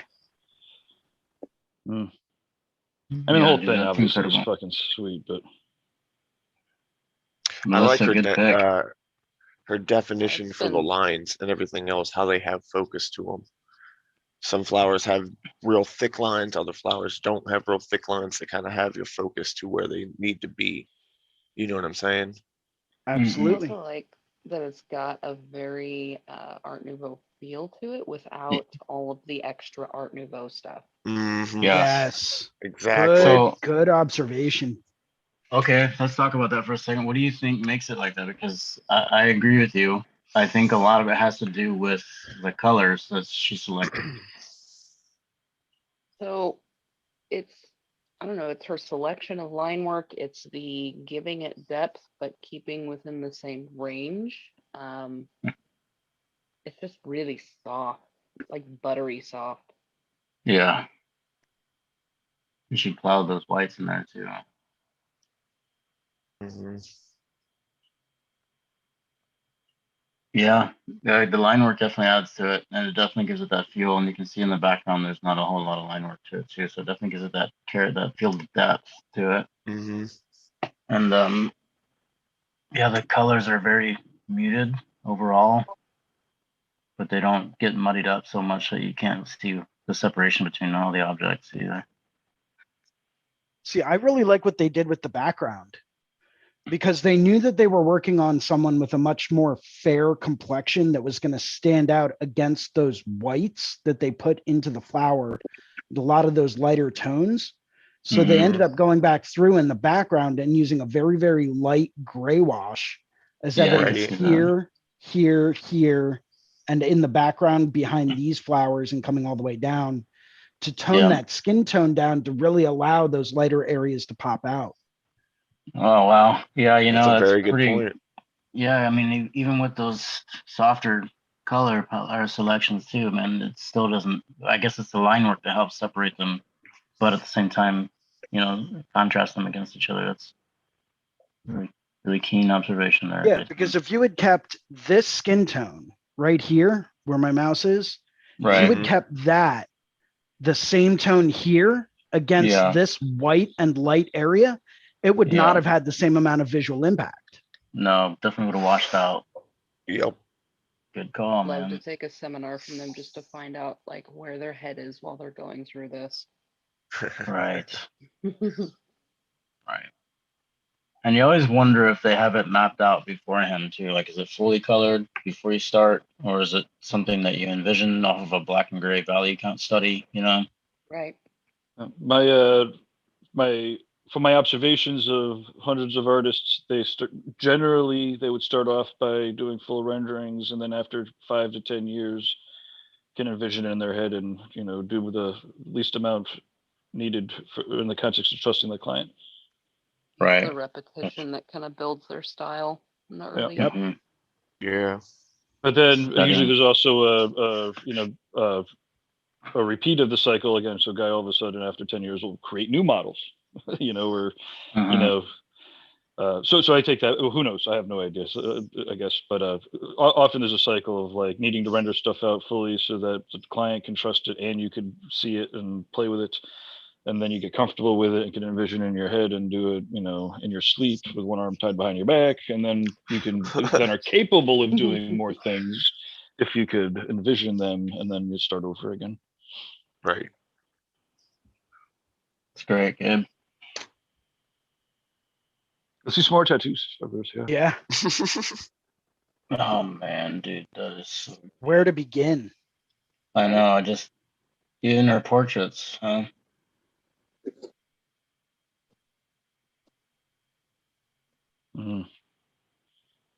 Definitely looks like Sam.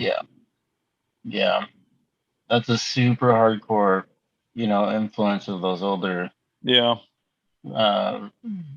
versions of these paintings. Tattoo world's lucky to have her. There's way yeah, definitely.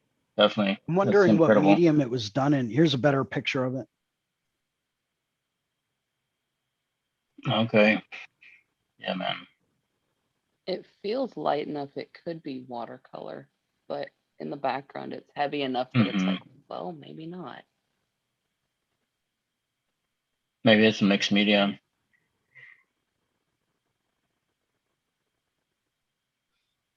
Maybe we should reach out to her and ask her. I mean, I don't know if this would necessarily be a mixed media. I personally think it's an oil painting. That's what I'm thinking. That was scanned at a high resolution, but you're right. It could be watercolor. It always trips me out when I see people using oils and they have this watercolor effect to their paintings. Right. Well, that's why a lot of artists will move towards oils as their preferred medium, because you can literally create any effect you can imagine, using oils. So you can make it look like watercolor. You can make it look like acrylic, very impasto, very, very kind of vivid, stark brush strokes. So you have that ability to go in either direction. Yeah, you're right. And that's one of the things that I always liked about Sean Barber's work is, he does all these captured scenes of tattoo artists, and then, them using the medium, which is the tattoo caps, the Vaseline and everything like that on the tray. And when he was painting the Vaseline globs that are like next to the ink caps, it's just like, dude, that looks like fucking Vaseline. Like, are you kidding me? It's a painting, but it looks like Vaseline, but it's a painting. And I kept going in circles and I just quit.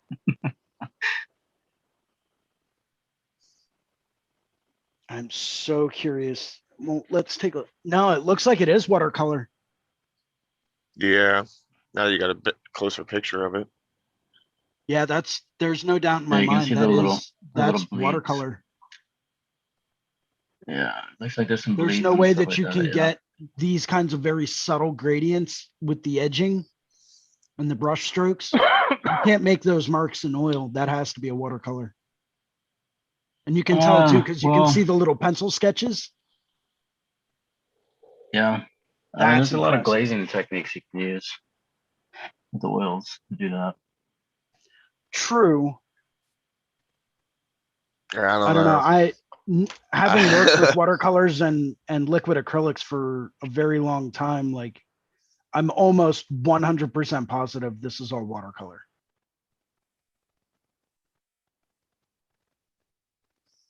Zoom in on the butterfly if you can.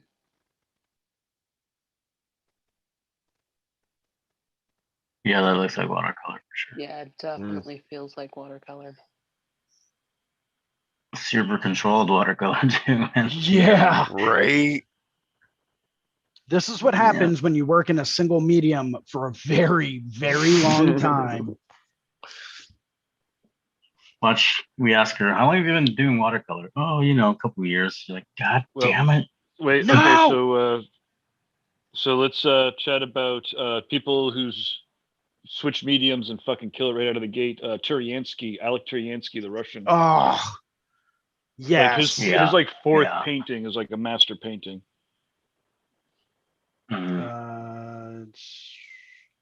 What's the what did he switch from, Gabe? If you just, I think it's a Turyansk.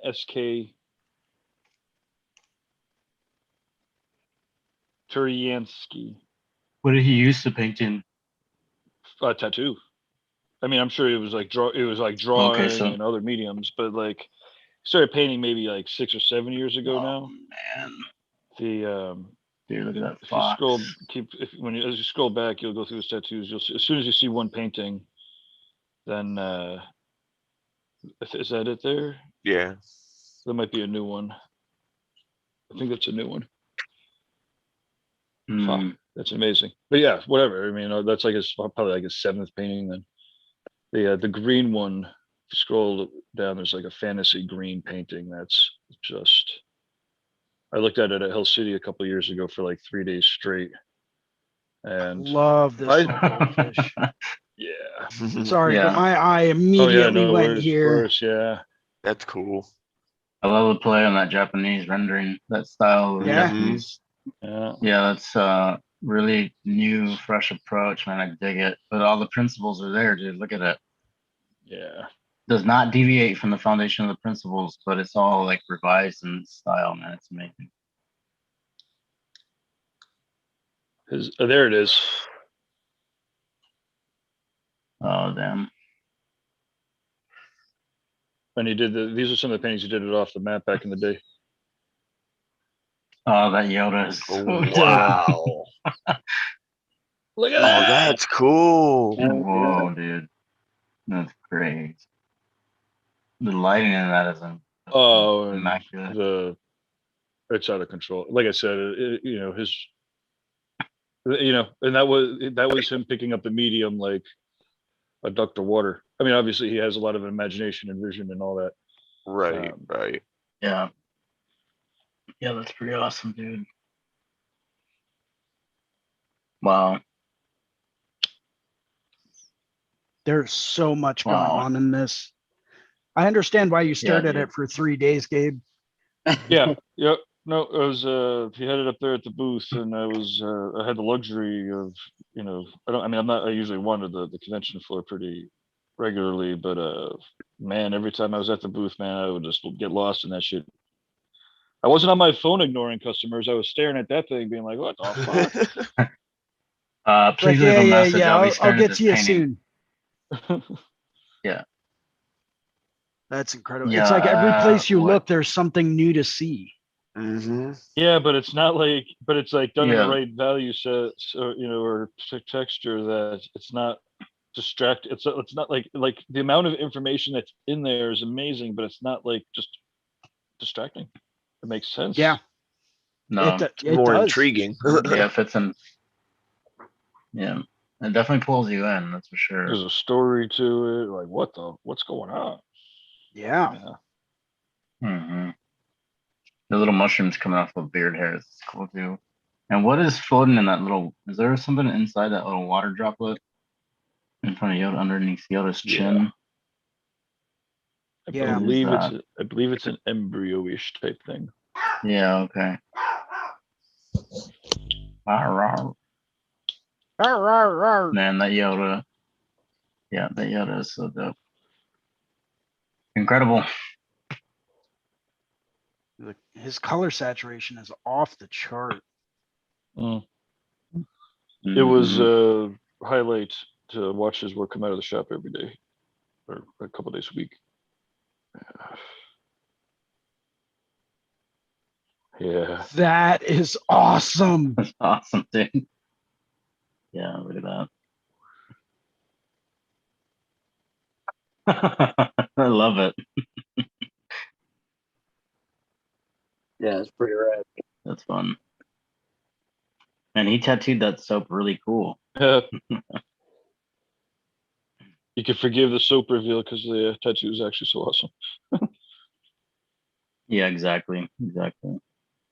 And that is great. I love the eyes, man. To me, the eyes just bring it all together. Yeah.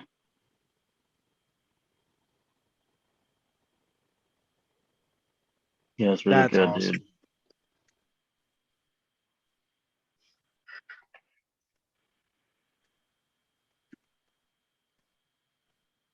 Oh yeah. Okay, I remember seeing this guy's stuff a while back now. A lot of his stuff was more so in the style and the rendering of the snake and the eagle. Well, more so in the snake, wasn't it? For a long time. He's always Like been pretty diverse. Real angular. Okay. Yeah, I've seen a couple of these. His black and gray, like this stuff. Man, that is. Yeah, he could. Dude, I think he could that's pretty killer. much tattoo you half black and it'd be like, holy shit, that's so sick. Because Yeah. like he just has something Yeah. like really fundamental, a real fundamental understanding of tattooing, you know, and yeah, so it's like he could switch his styles, and it's more like a different, you know, but whatever it is that's underlying, he just fucking gets. I love the inside of that eagle's mouth where Jason, you like to implement that negative field around outlining, and a lot of the times you'll see it around the entire image, but the way he went up to that line work more towards the background of the mouth, inside of the mouth, and then left that Right. beak a little more negative really helps pronounce it, like as far as its depth. It's pretty incredible. So subtle. And then that back part towards the back of the arm too, where the feathers disappear into that roundish shape. Yep. That Get field more and of more gray. and more vague.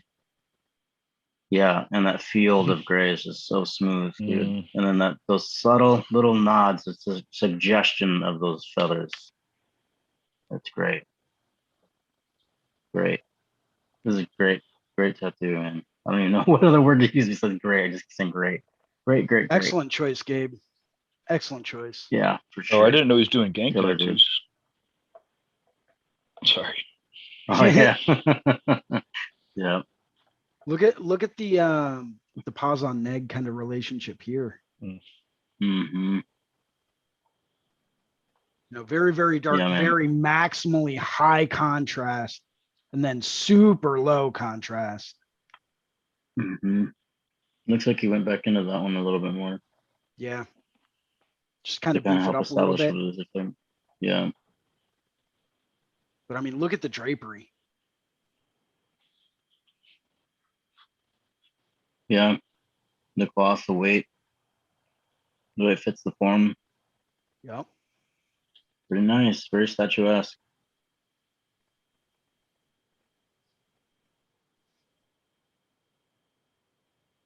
Oh, dude, and then he does How'd you that like Japanese to tackle piece. this as a stencil? No.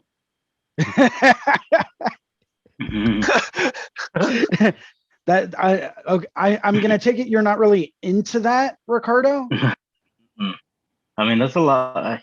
He put it all in there. You know, he has Yeah. all the little scales. He has everything. He did not like a lot of time you'll see, especially with dragons and such. You know, a lot of people will draw those scales in, but he just went ahead and put it on the whole snake and everything. Huh. Well, it's a great job. I mean, that's an art on its own, putting the stencil that Right, size putting of the somebody stencil like on that. like that. Yeah. 6 days later, when I would finally finish the outline. Exactly. Kind of, you know, look, he's got a little Cuban right there. Yep. Mm-hmm. There it is. Zzz, zipperoo. Oh. You just go to, You know, I think it's really, really interesting. You'll look at stuff like this, right, as a large scale piece. And then if you turn around and you look at something that, say, Jeff Gogwe does and how simplified he makes the background and things of that nature, you know, and how he uses a lot of like huge shapes and fields of negative to kind of balance out a lot of that very intricate line work. I think it's, you know, very contrasting, but at the same time, it works for each individual type of style. Yeah, you'll see Turiansky do some stuff like that too with like some of the other pieces, like there and that. Boom. Yeah, let's take a look at that. Oh yeah, man! Wow, That's awesome. Hot diggity dog! Look at that, man. That's incredible. Wow. Now that's a stencil I could get down. Right, exactly. That other one, not so much. Exactly. Man, dude, I'd like to see this a little bit further in progress. I wonder what he's gonna do with that overlapping area where the waves are covering up part of the body. Huh. I mean, if you look at what he's done already, how he's got like these areas of light and dark, but because his color saturation is so complete, I don't really think that would matter too much. Yeah. And there's a wash over it too, so that'll tone it down a little bit. Yeah, and I mean, look at what he's doing here. So he's probably going to go through, wash this out and keep this a lot lighter, keep this area a lot lighter. You know, because he already has those lines going through it, but by keeping these areas right in this little negative line a lot lighter, it's going to continue that flow. It's going to continue this swirling pattern without really obstructing the viewer from viewing, you know, what's super opaque. Right. Looks like he also has like already a nice gray wash kind of study done. Yeah. Well, that'll help that overlapping kind of that traditional Japanese kind of feel where you have those washes over colors and it tones it down. So it gives it that impression of underneath. Yeah. But dude, this guy is just like, man, you know what? We're going full maximum contrast. Just love how skin tone. So yes, exactly. Daniel in the YouTube just brought up another great artist. Well, two of them really. One is Tom Strom. I was just thinking the same fucking thing. And Jackie, we got to look. Jackie Strom's badass, too sick ass painter. They just moved to Denver. That whoever that was completely in tune with what I was just thinking. This time with Jackie back to the States. They landed in Denver. Nice. Tom's fucking. Both of them are sick artists. I think that she's learning on and off to tattoo. I don't know if she is now, but her paintings are fucking out of control. His paintings are too. And what was her name? Yeah, it's right there. It's on. He links to her in the description. Jackie. Jackie. Okay. Oh, whoa! That shit. Bam. Oh.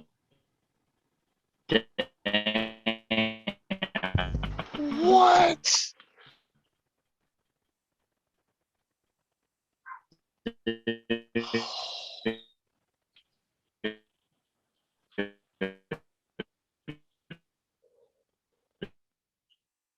I am still here, by the way. I'm just kind of like trying to soak all of this in. Hmm. And I think Ricardo is trying to say something, but he's on the fritz again. Oh, is he the one that's in the robot? He's like roaming around his house again. He's like, I don't know. I'm just exercising. It's all. Man, you kidding me? Quit. Running on my treadmill No. here.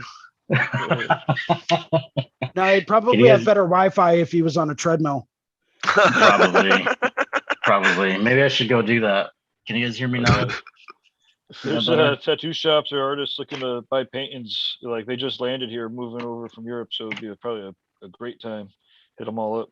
And I know Strom, like he's gonna be booked out beyond belief pretty soon, but you know, he just landed there, so people can grab appointments with him. That's at If you're looking for something sick. That is crazy. Crazy detailed. Yeah. Now my question that I'm going to pose to all of you is this. Do you think that those paintings look that good because of how big they are? Because they're definitely not small paintings. Oh, no, they're huge. I mean, obviously, without seeing, you know, these, you know, I haven't seen any of her work in the last 10 years in person, but 10 years ago and back, you know, we got a piece from her that was fucking awesome. My guess is that, like, tattoos, I would put it at 70 to 90% chance that these paintings will fucking floor you in person because of their size. They're not meant to be looked at this little tiny ass screen. Yeah. They're meant to be seen big. Mhm. Yeah. Absolutely. It's so impacting, right? Like you just walk in the room, it's like, whoa, whoa. But my guess is that she's pretty meticulous too. So like, if you fucking, you know, get in up on that shit, you're like, what the fuck? Yeah, you know, that's the cool thing about paintings like this, Gabe. You're right. There's a method to it. You know, there's a start, there's a middle, and there's an end, and you got to follow that method in order to accomplish paintings that size. And it looks like she does a lot of it too. So, oh my god, it's like that's amazing enough, and then it zooms out and you see two feet, Right? Not one, but two. Like, damn it.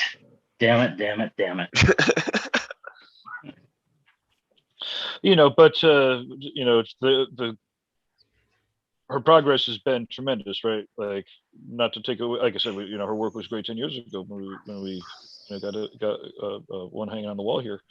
But like, it just gets better and better. You know, when people are after constant, you know, improvement, you know, and you do it long enough, hopefully you get fucking real good at it, right?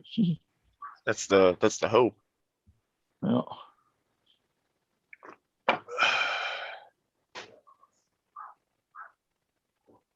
This is just. Oh, that's wow. This is why I love playing this game. Uh-huh. This is why I love this.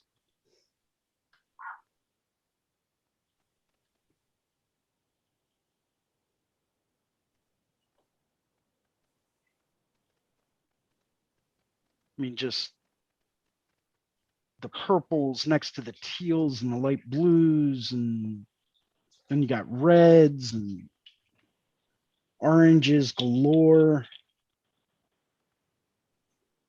Oh, all right. That must be somebody's seen. What? All right, hold on. Last one, and then we'll move on to another artist. But look at this.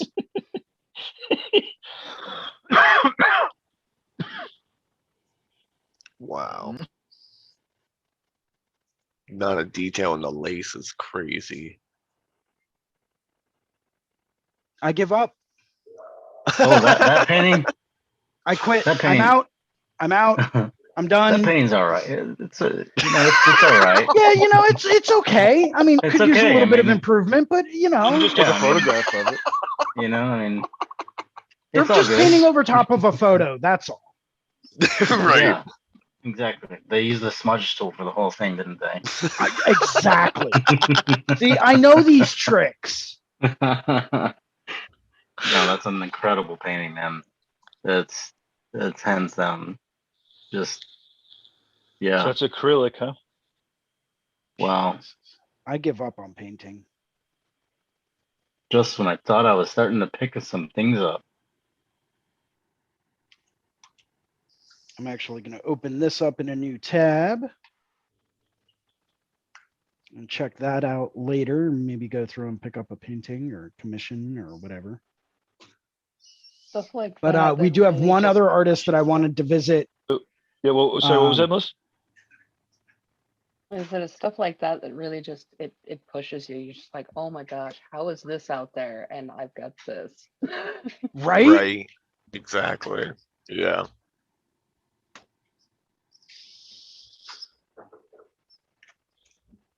That's not fair. It's just not fair. So there's one other artist I wanted to go through, and that's Vic Sylvester. Oh, I don't know. Another one that was brought up by Daniel in the YouTube comments. Awesome. Yeah.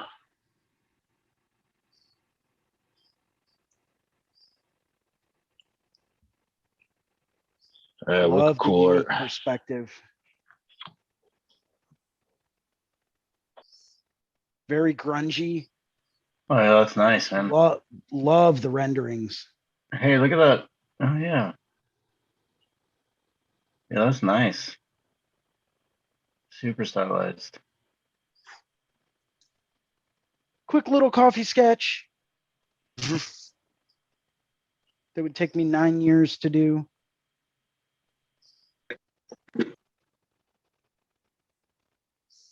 Oh, Oh, shit, that well, dragon. I've got a couple more people to look up because I think we might be beaming in with some Australians pretty soon. Nice. Check out the Inglorious Hoko. Oh, dude, his stuff is the next level, like a whole nother world. Mm-hmm. Guy was talking about him. Yeah, guy's got a relationship. I think he might be beaming in to do a live collab demo with him and Adrian Dominic potentially. Dude, what? Oh my god, that's awesome. That's awesome. Just saying, nothing. We're confirming, but you might pencil off Sunday the 29th as a. I'm there. Next Sunday. I'm there, man. The Inglorious Hoko. Hoko. Correct. HOKO.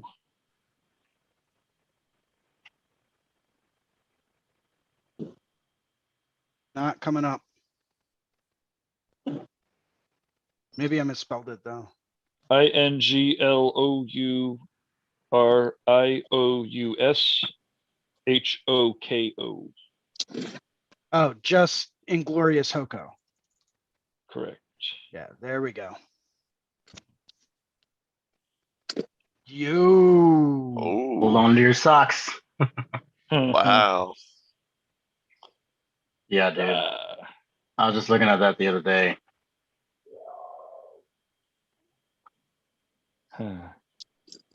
I love the perspective.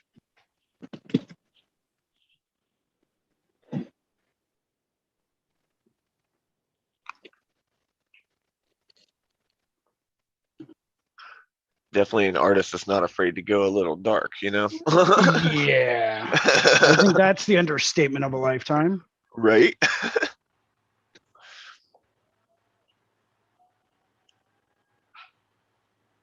Look at the texture in the clouds. Great lighting. Yeah. Oh man, look. So hidden face in the beard. I found it. Well, we found Waldo. There we go. Yeah, I know, right? That's where he's been hiding. And a man's beard. Looks like a 3D sculptor too. Right, that's pretty cool. It's either that or this is a painting. Either way, it's still Yeah, cool. it's on another level. Digital sculpture. Yep. I've been wanting to try that out.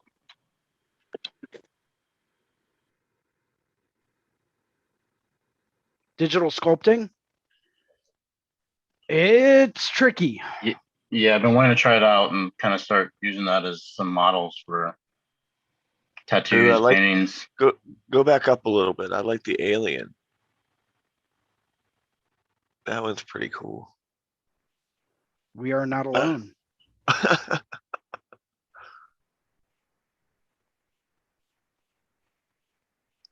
ZBrush. Yeah, there it is. There it is. The ZBrush. Yeah, I've been wanting to try to check that out, man. So sounds like him and Adrian will be doing a collaborative ZBrush experience like this.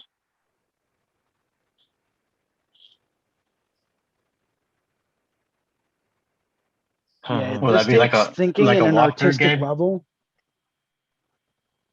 I guess we'll find out. Okay. Darwin Enriquez is another guy who's doing a lot of that kind of stuff. Yeah. Dude, that is fucking incredible.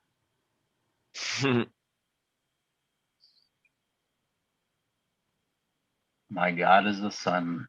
Look at that. It's awesome. Yeah, digital sculpting takes thinking in an artistic way and in 4 dimensions in a whole new Right. level. Yeah, it's fun. Bounce over to Adrian Dominic, because he's the other fellow who will be collaborating with Hoko. All right, guys, it's been fun. I gotta bounce. All right, Cheers. bud. It's been a pleasure, Have a man. good one, man. Most definitely. Take it easy, boss. So they've been going through serious lockdowns in Australia. Clearly,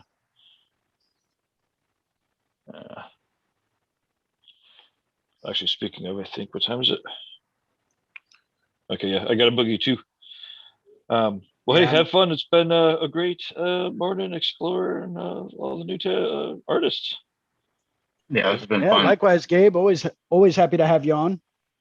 Cheers, and I'm gonna go. Actually, it's a BYOB meeting, so we're gonna go work on that with Jake. Cheers. Awesome. Take it Cheers. easy, Gabe. Cheers. Yeah, I've got like another 8 minutes I can hang out. So Yeah, I gotta jump off too. all right, well, why don't we just go through and we'll start doing some sign-offs then. Cool. Ricardo, you want to start us off? Yeah, what's up, guys? My name is Ricardo Sturdivant. I'm the robot of the group today. You can find me on Instagram at Kender Tattoo. Also on Reinventing the Tattoo at 10 a.m. Eastern Standard Time. I host a drawing group class there. Make sure and jump in. We talk about some stuff this month is anatomy. Joining along with Guy Etchison and Kier Franklin. It's always a lot of fun to kind of push my limits a little bit more and understanding terms and terminology when it comes to references in art. So come join in, and hopefully I don't and ah too much, so we can all draw some pictures together. But Jason, always a pleasure, man. And everybody else, Melissa, Joe, Phantom Tattoos for jumping on earlier, and all the recommendations from the groups. It's always fun to get some feedback from everybody. Send us a message, say what's up, and just chat with us. If you can, join in, jump in on some of the Zooms. It's always good to meet new people. So talk to y'all later. Peace. Take care, bud. Melissa, right, we'll thanks, do man. you next. Hey everyone, Melissa Sink. You can find me out in Staten, Oregon. You can find me on Instagram at Mac_Missa, MAC_MISSA. Yeah, I just have a blast hanging out on these Monday night things or Monday morning things. So I'll be coming back at some point. Awesome. Thank you very much, as always. And Joe. My name's Joe McFarland. You can find me on Facebook at Joey Tattoos. I work in a little shop in West Virginia. and I just like to come on here and chat and have fun, So yeah. Right on. Right on. And yeah, awesome, man. Awesome. Is that yeah, you got your little Mountain State tattoos. There we go. Yeah, Nice, that's man. probably, I don't know if it's backwards or not, but it was there. No, it's coming in correctly. Oh, Cool. ah, All right. all right. Hold Y'all on have a good day. second. You do the same, man. You do the same. Always. Peace. Let's turn this off real quick. And there we go. Hopefully it won't overheat, but so let's go through. I'm going to spotlight myself. So thanks for joining us today. My name is Jason Leeser. This has been the Early Bird Drawing Group on Monday mornings. Don't forget to check us out on Sunday afternoons at 1 p.m. as well, 1 p.m. Eastern time. Also, don't forget to check out Ricardo Sertivant's drawing group tomorrow morning at 10 a.m. Thanks a lot for jumping in, Ricardo. We also have a subscribers exclusive drawing group this evening at 9 p.m. for all Reinventing the Tattoo Canon subscribers. That's with Guy. I think we're still going over anatomy, so that should be pretty fun. But yeah, wanted to say thank you very much. If you guys enjoyed today's show, don't forget to like, comment, and share. We always are trying to get a little bit more presence out there, and who knows, maybe you'll know someone that could really get something out of today's drawing group. So on that note, thank you very much for joining us today. And now comes the time in every show where we all grab our glasses and make some funny faces, and we go through and we end it off right. So smile for the camera. And I'm going to go back to gallery. Hold on, I gotta wait. There's a delay.